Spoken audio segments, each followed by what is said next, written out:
Hello everybody. So today we'll be going to see the indirect proof by using the rules of inference. And before we start with the rules of inference, let me give you a gist of yesterday's class. So in yesterday's class, what we have seen is that we have just seen the introduction part of the inference theory, how to make use of the rules given as rule P, rule T and rule CP. So rule P, as what I have said earlier, again I will recall it. So rule P, it is the premises. Whenever if we want to add, whenever if we want to insert at any point of our derivation, we can insert the premises just like that, and that is rule P. And next is rule T. So if I want to simplify the two premises which have been inserted, I will have to make use of the suitable logical laws of implication and equivalence. And for that, I will have to be familiar with the laws given already in the previous classes. That is, I have listed out 7 important laws of implication and equivalence. One should be very thorough with those laws. And if you are thorough with those things, you can do this in a very fitted manner. And next is rule CP. So rule CP, it is same as that of rule P and rule T. There is a slight difference. So if one feels that if this premises is present, then we could be able to get the conclusion straight away. In that case, what we'll have to do is that we can insert the premises. Inserting in the sense we can add a new premises. So adding a new premises will be denoted by rule CP. So CP, it is conditional proof. Whenever if we think that if this premises would have been there, then we would have got the conclusion part. In that case, one can add a new premises by stating the explanation that it is rule CP, which means that it is the conditional proof. So these are the parts we have seen yesterday, and in yesterday's class we also have solved the problems using the direct proof. So I'll just give you once again a recall of the direct proof procedure. So the first point is that in a direct proof, it should be ending with a finite number of steps. And the second point is that we'll have to use the suitable logical laws of implication and equivalence. And the last step in the direct proof, it should be the conclusion. So whatever conclusion is given in the problem, one should be able to arrive that conclusion. And coming on to the indirect proof, so today we'll be seeing that. I'll just recall the procedure or the rules to derive the indirect proof.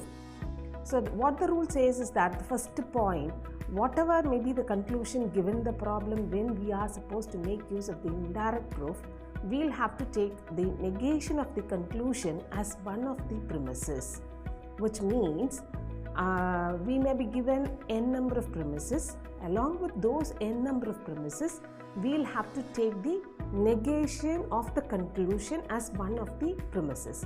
And after taking that as the first point, and next thing is that we'll be inserting or we'll be adding the premises one by one into the problem, and we'll be using the suitable logical laws. That should be our second point.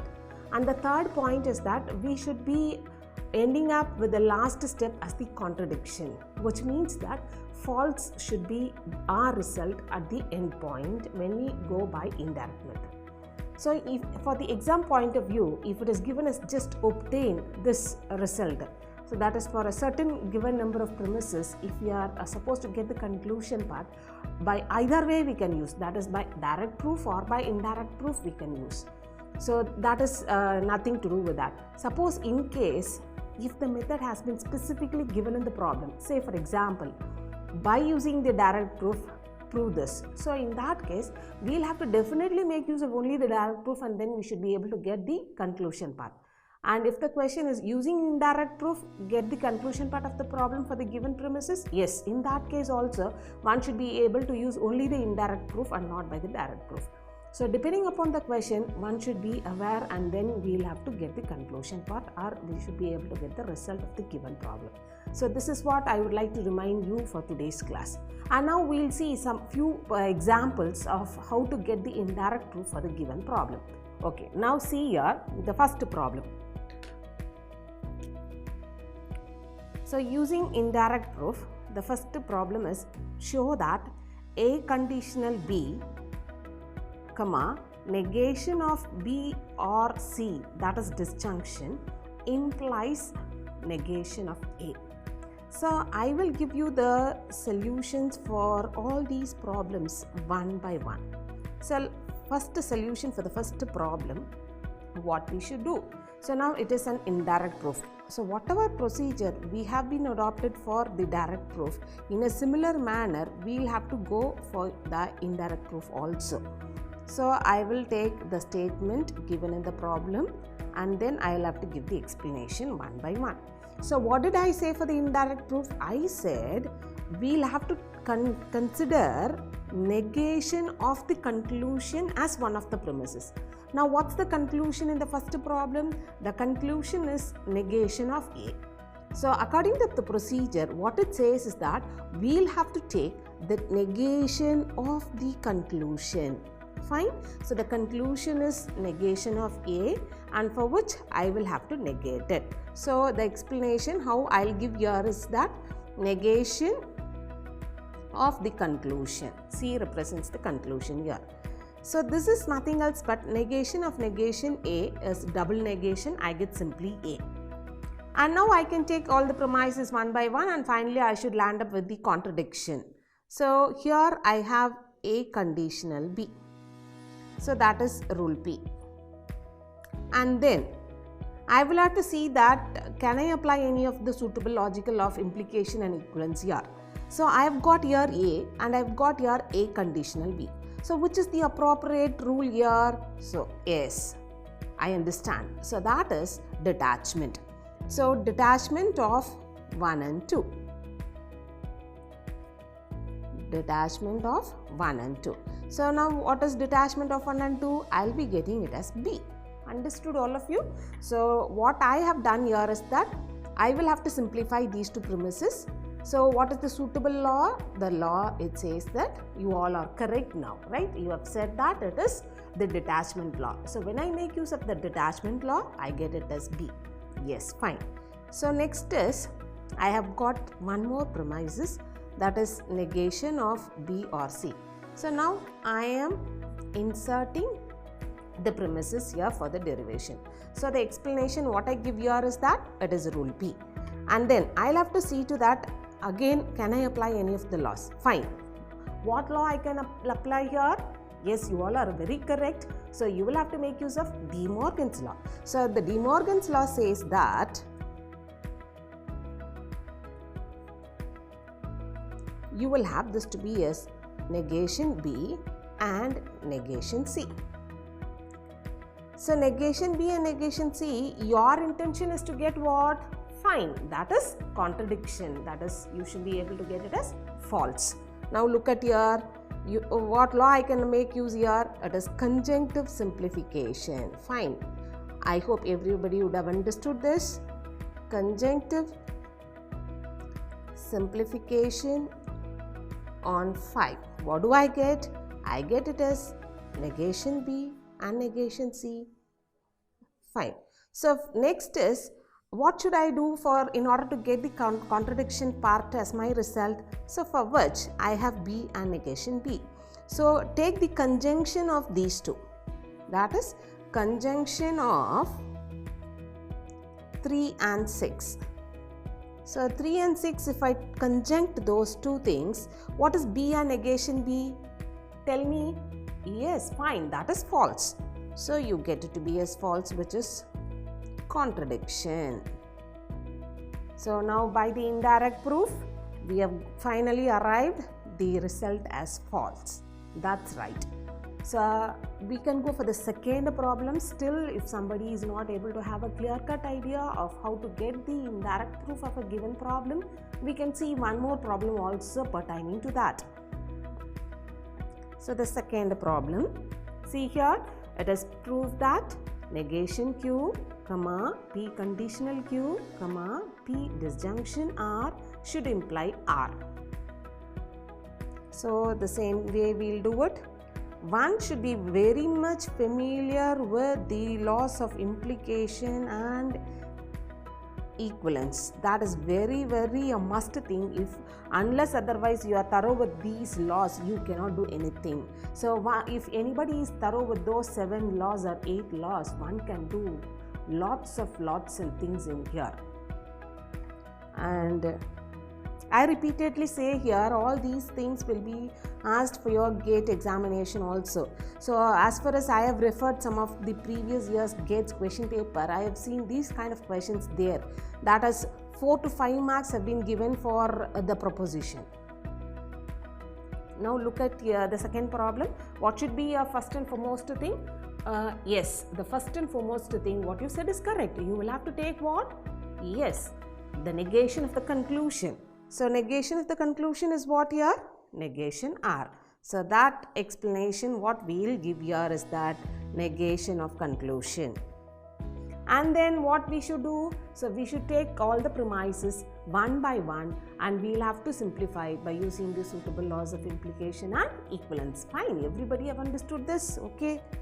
So next what should I do here? I can take. So I have got 3 premises here. One might be wondering which premises I should take. So if I take the first premise and I cannot do anything with these 2. So what I should do is that I have to go for the next thing. So next premise is P conditional Q, but I don't have Q or P here. So again I can go for the third one. So third one, yes, fine, everybody you have understood it. So you have got P R R. So that is rule P. So yesterday what did I say in the class? I said it is not mandatory that you will have to take all the premises one by one in an order. At random manner also you can pick up the premises and then you can get the result of the given problem. So now what law I can make use here? So the law is what? Conditional equivalence on 2. So that is negation P, conditional R. So now what can I do with this? Can I apply the modus tollens? Yes, good, correct. So modus tollens with 1 and 3.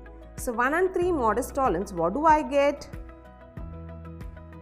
Modus tollens with 1 and 3. So now see, I have got negation P conditional R and negation R. So I'll get it to be as negation of negation P, which is P. Correct? Okay. So next thing, I have taken this, I have also taken this, then the 2 more premises are left out. I will have to choose in such a manner that I would be able to simplify that using this. So now here I have negation Q, I cannot do this with this thing anything, so I will have to go for the next thing, P conditional Q. So the explanation, it is just rule P. Then what law I can apply these 2? So for these 2 I can apply the law as what? Tell me students, you might be very familiar with this. Yes, you all are correct. Now you will have to apply the detachment. So if you apply the detachment on 4 and 5, what do you get? You get Q. Yes, fine. And next is you are left out with only 1 more premises as negation Q. So what is that? It is rule P. And now it is since by an indirect proof one has to get the final result as F. So how do I get it as F? Take the conjunction. So Q and negation Q, what you will get? It is F. So conjunction on 6 and 7 will give us the final step as false. Students, everybody, you all able to understand this? Any doubts? We can still further go and solve one more problem. I hope somebody has a problem here. Yes? Yes. So now what I will do is that I will just go beyond this and we will take one more problem, try to do and get the result for your better understanding. Alright? So now look at the third problem. So the third problem, what it says here, show that negation P, biconditional Q, Q conditional R, negation R should imply P. And this is again by an indirect proof. So what should be your first step? As usual, you will have to write down. So I am repeatedly saying that one must be very much familiar with the laws of implication and equivalence. If you are not thorough with that, you cannot do anything. So now you just see here, what is the first and foremost step in the indirect proof? Can I expect an answer from you? Yes, somebody is saying. So what he says is that you should take the first step in the indirect proof as what? Yes, negation of the conclusion. So negation of the conclusion is what here? Not P. So the explanation what I'll give here is that what, as you have said, it is negation of the conclusion C. And I will have to go one by one. So I will have to see to that what are all the premises given here, and suitably I will have to choose the premises. So if I take negation R, here I have a different one. Q conditional R, I don't have that also here. So I can go by this, that is negation P by conditional Q. So now what explanation do I give here? Yes, you all said it correctly, it is rule P. And then, so I can apply here biconditional equivalence. What is that biconditional equivalence? That is, it is a two-sided arrow. So which means that it is if and only if condition. So how do I write this? Negation P conditional Q and Q conditional negation P. So this is what biconditional equivalence. Biconditional equivalence on 2. I get this step. So next is, I will have to further simplify this. How do I simplify it? I can apply the conjunctive simplification. What do I get if I apply the conjunctive simplification? I get it to be as negation P conditional Q, or I get Q conditional negation P. So this is nothing else but conjunctive simplification on 3. In short, I write it as conjunctive simplification since we are now very much familiar with all these terms. Then what can I do further? So how many premises I have taken it? This premise. So 2 more is left out, and final intention is to get that. Now look at the first and the fourth one. So what law I can apply for the first and fourth one? Tell me. Yes, very good.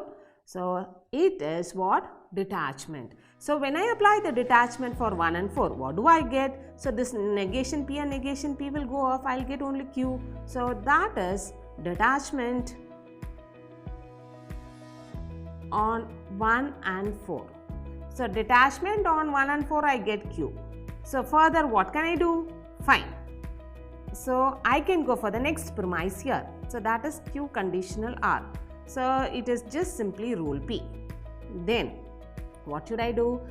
Again, what law I can make use here, students, tell me now. Yes, fine, that is again a detachment. So detachment, if I apply, what do I get? Yes, R. So detachment on 6 and 7, I get it as R. So next one, final intention is to get what in the indirect proof? It is conclusion should be contradiction, that is F.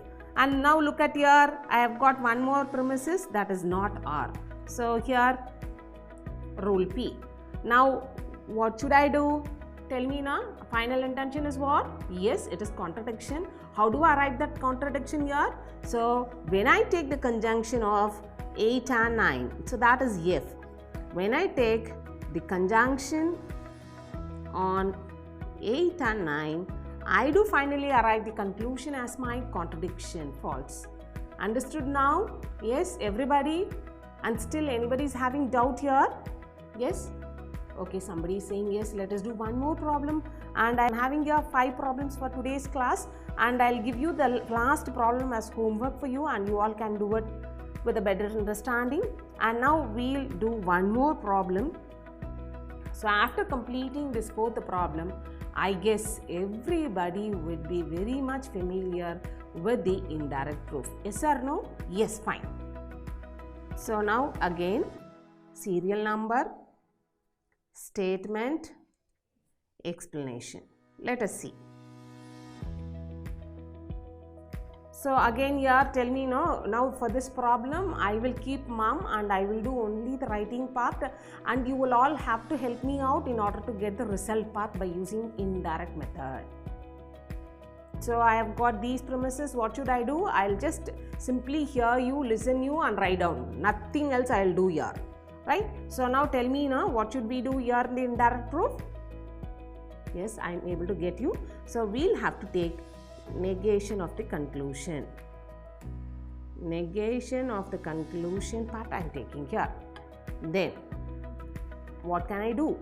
So I can do wonders here, whatever. See, it is not that I will have to only approach by these premises in order. It is not that way. If you are familiar with the laws of implication and equivalence, you can do wonders, and it is very tricky also. So if you go for your aptitude or if you appear for your GATE exams, this is very, very important.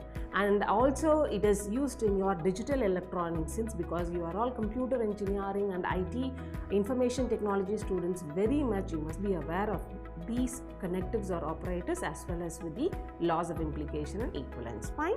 Okay. Now coming on to the problem, tell me now. So what I can do?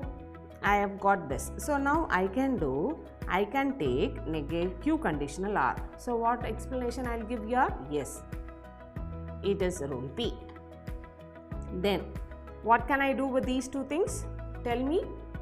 Yes, I am able to get you. It is modest tolerance. So modest tolerance now, what you will get? You will get negation Q. So it is modest tolerance on 1 and 2. Fine. Then I am left out with this P conditional Q, and this is as usual. I can write it as rule P. Now again, what law I can apply for these two steps? Tell me. Yes, I am able to get you. So again it is modest tolerance. So if I apply, I get negation P. Modest tolerance on 3 and 4. I get not P. So I have taken this. I have taken a Q conditional. I have also taken this. Now I am supposed to take this. So see here, what do I have here? It is negation of P and R. So that is rule P.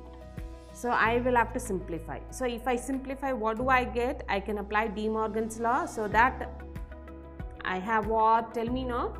Yes, it is not P or not R. So that is De Morgan's law on 6. Then what should we do? Think over it.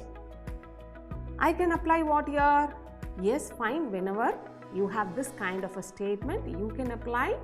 Yes, I am able to get you. Fine, fine. So it is conditional equivalence on 7. So I get this to be as P conditional negation R. So P conditional negation R I have here. So now I have negation P. So if I have to do something with these two statements, I will have to have, if I have negation R here, or I can write this to be as, I cannot do nothing right now. So what I can do, the next thing, I can take off the last premises which has been left here. So that is PRR. So rule P, fine. So then again, what law I can apply? Tell me now. Yes, I am getting it. So it is again a conditional equivalence. So conditional equivalence on 9, I get this. After that, what should we do? Your intention is what? You must be able to get the final step as F. How do we arrive that? See here, 5th step and the 10th step. Tell me now which law suitably I can apply here for the 5th and the 10th step. Yes, I am getting it. It is detachment. Detachment on 5 and 10. So I get it to be as R. And now what is our final intention? Tell me, students. So our final intention is to get F. How do we arrive F here? Yes, somebody is saying yes, fine, good. So I can take the conjunction of 1 and 11, which I'll be getting it as F. So conjunction of 1 and 11 gives me contradiction as my result F. Understood? All of you are able to understand it in a very clear manner? Yes? Okay, again we will continue with the same inconsistent, direct and indirect proof. So we will just combine all these and we will have the final last part of this rules of inference. So now here look at this, show that E conditional S, S conditional H, A conditional negation H, E and A are inconsistent. So inconsistent means what one should do here. So inconsistency of set of premises is nothing else but we'll have to take the conjunction of all the given premises, and finally one should land up with the result as contradiction. That yesterday class I have told you. So now listen here. Serial number, statement, and then explanation.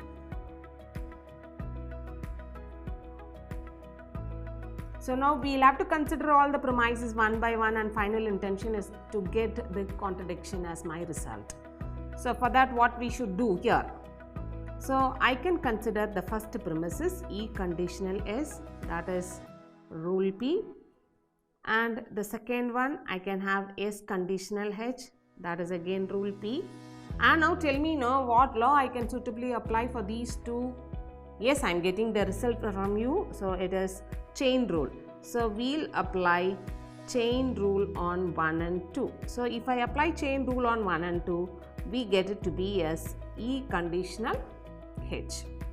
And then now look at this, I have got A conditional negation H. So that is rule P. So if I have to do something else with these two steps, I should have here H, right? So if I want to have here H, what law I will have to apply here? Yes, fine, good, that's right. So I will have to apply contrapositive. Somebody is saying, so contrapositive. So contrapositive on 4, I get this to be as H conditional negation A. And now anything else can be done with 3 and 5? Yes, can you tell me? Yes, fine, I am getting it. So that is chain rule on 3 and 5. Chain rule on 3 and 5 will give us E conditional negation A. Then we are left out with only one more premise, that is E and A, that is rule P here. And now tell me what law we can apply here suitably. It is conjunctive simplification. Conjunctive simplification, if I apply here, I'll get it as conjunctive simplification on 7, I get either as A or as E. So now what should we do for it? So our intention is I have considered all the premises here. So now if I take E conditional negation A with E, what do I get? So detachment law, I'll get it to be as negation A. So that is detachment on 6 and 8. So what is your final step? Our intention is to get F, right? So now how do I get F? I have here A and I have here negation A. So if I take A and negation A, I get it to be as false, that is conjunction of 8 and 9. So understood here how to get the inconsistency of the given set of premises? Yes. And next, somebody has asked me clarification regarding the indirect proof. I'll do again one more problem. Please listen to it very carefully, and you should be very much familiar with all the laws of implication and equivalence. Only then you can do here.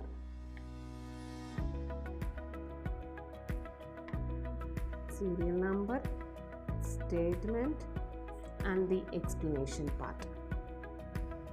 So now here in the indirect proof, what I said, so you will have to consider the negation of the conclusion as the first and foremost step. So for which what you will do? Find, that is negation R, negation of conclusion. And the second point is that I can take in whatever sense if you want to take, you can take it, nothing wrong in it, but only thing is that you will have to apply suitably all the laws. So I'll consider P conditional Q and also I'll consider Q conditional R. So these two are nothing else but rule P I am taking here. And one might be asking that why I am taking these two at a time, right? So you can take n number of premises, and only thing is that you will have to apply suitable laws in such a way that it should be finally a simplified step, right? So now if I apply chain rule on these two, I get this to be as P conditional R. Chain rule on 2, 3. And next is I have negation R and then I have P conditional R. Which law I can apply? Yes, Is somebody saying? Yes, fine, that's right. So you can apply modest tolerance and you get P. So modest tolerance on 1 and 4, you get it to be as negation P. And next is, we can take the last one, that is P or R, rule P. And next, what is that law I can apply here if I have to do something else with this term? Yes, I'm getting it. I will have to apply conditional equivalence. So conditional equivalence on 6, what do I get? So that is negation P, conditional R. Now something else can be done with 5 and 7. What is it? Again detachment, I get only R. So detachment, we get of 5 and 7, we get it to be as R. And next, the last premise which has been left here is negation of P and R, that is rule P. So now I can apply the De Morgan's law, that is negation P or negation R. So this De Morgan's law, one might be very thorough from your schooling. And next is, my intention is to get what? Contradiction as my final step. So if I want to get it, what should I do here? So I should apply here again a suitable law. So what is that suitable law? Again we can go for conditional equivalence. So conditional equivalence, if you go, you get P conditional negation R. Now if you look at this, what do you get for these two? If I apply modest tolerance, I get it to be as negation P, right? Modest tolerance on 8 and 11, I get it to be as negation P. And now your final intention is to get what? The final intention is to get the conclusion as F. So how do I get it? So this and this R and negation R will go off. I should get this term. Fine. So now you just think of this R and negation R. So R and negation R, which will give you F, that is conjunction on 8th and first step, which will give us the contradiction as my result. So I hope you will have a better understanding of the indirect proof in today's class. And the last but not the least, we will do one more problem wherein you are not very much familiar. Yesterday you have told me that you need some more problems based on the statement problem, right? So for that we will do one problem here. So with that we will be finishing off with the rules of inference theory part, and next we will be moving on to normal forms. So look at this. You will have to read the passage as what I've said in the previous classes. You will have to identify the keywords. After identifying the keywords, you will have to assign the variables to the identified keywords, and after that you will have to read the passage statement by statement, and then you will have to frame the premises. After framing the premises either by direct proof or by indirect proof, you should get the conclusion. That is the intention of the problem here. Fine. So what are all the keywords you will have to identify? Help me out. If you help me, then I will do my homework. So let P be the variable, you help me. So you help me is the identified keyword, and I have assigned a variable as P to that. And next is I will do my homework. Will do my homework, I can take it to be as Q. If you do not help me, already help me is there, so do not is just the negation of it, you just leave it. I will go to sleep early, so let it be R. Go to sleep early. Go to sleep early. Then if I go to bed early, then the teacher will punish me. So going to bed, it is already identified there, sleep early. So teacher will punish me, PQRS. Teacher will punish. Teacher will punish me. Show that the above hypothesis leads to the conclusion, if I do not do my homework, then the teacher will punish me. Do not do my homework, it is there. Teacher will punish me is also there. Okay, these are the 4 keywords we have identified, and after identifying the keywords, I have assigned the variables. Now this P means it is you help me. So both are same, right? You help me represent it by a variable p. Now I will have to frame the premises one by one. If you help me, then I will do my homework. If then, so whenever I have a statement with if then, what is the suitable connective I will have to make use? Yes, fine, good, that is conditional, fine. It is if you help me is P here, I will do my homework is Q. So since because it is if and then, I have P conditional Q. Next is if you do not help me. So do not help me, you help me is P, do not is negation of this.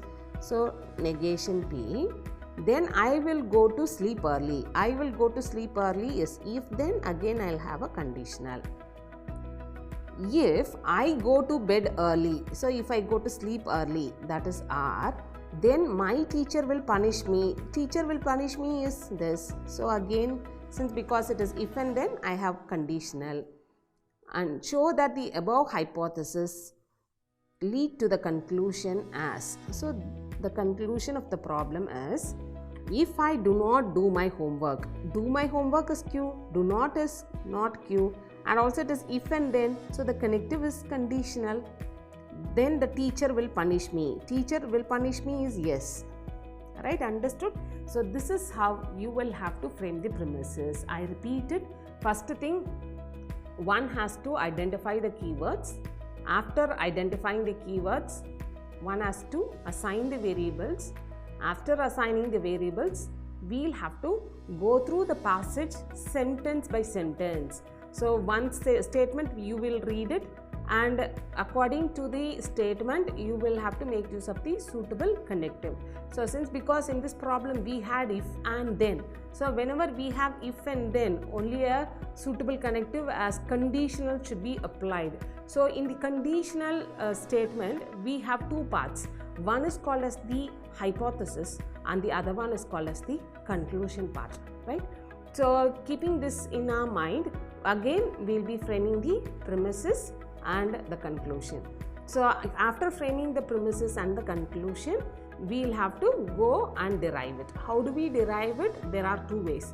One way is that we will have to make use of the direct proof, and the other way is that we will have to make use of the indirect proof. So which one is easier for us? Tell me. Fine, I do understand it, I do agree with you. So the direct proof is very much easier when compared to the indirect proof. So since there is a slight difference only, we have only one point which has to be added into it. So if you want to delete of that, we will go by direct proof itself. So what does the direct proof say here? I will have to consider statement explanation. So I will have to consider these premises one by one and suitably apply the laws of equivalence and implication in order to get my conclusion as this. So here you just see in a second and third one, if you take it, you can apply the chain rule. Okay, negation P, conditional R, this is rule P, R conditional S, this is again rule P, and then we will have to apply chain rule. So since because this ends with R and this starts with R, I can apply the chain rule. So that is negation P, conditional S, chain rule on 1, 2. And then I have two more premises left out. Two, okay, no. These two I have taken it and only one more premises is left for me. So this premises has been left out. So before that, what should I do here? So I should simplify this. So in what way I can simplify? Which is the suitable law for this? I can apply the conditional equivalence on 3. So if I apply the conditional equivalence on 3, I get P or S. P or S. Fine. So then next is I have the fifth one as P conditional Q. So P conditional Q, it is rule P. So next to that, what I have to think on what basis it can be simplified further in order to get the conclusion. So with this, again I can do something else with the fourth step, or even I can do something else with the first step.